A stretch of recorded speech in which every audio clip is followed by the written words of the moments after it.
Magandang hapon guys, at ito nga pakita ko sa inyo yung latest update dito sa pinapagawa kong room.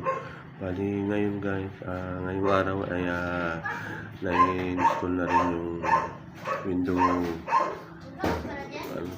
window grills, window grills para sa bintana niya. At bukas nga tatakpan na lang to. Ngayon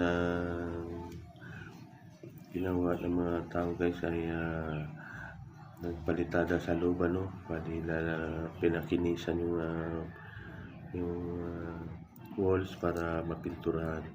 Tapos yung pinto ay yung hamba na ikabit na rin. Bukas ay tanggal na yung mga cover para may kabit na yung pinto.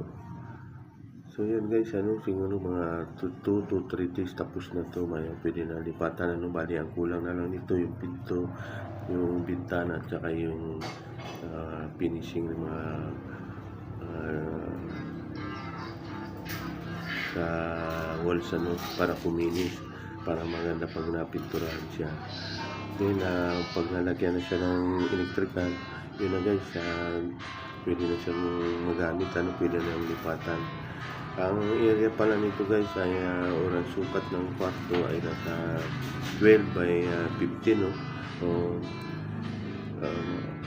may 15 pa ito kasi dito may extension pa. So malaki rin talaga guys, para sa isang family, pwede na rin dito yung kahit 5 katao, pwede na dito kumakasya na. So guys, yun lang, maraming salamat muli sa inyong patuloy na pagsubaybay sa ating video, at sana ay pagpalain tayo lagi natin po pa sa ating mga pang-araw-araw na gawain. Maraming salamat muli at good day sa lahat.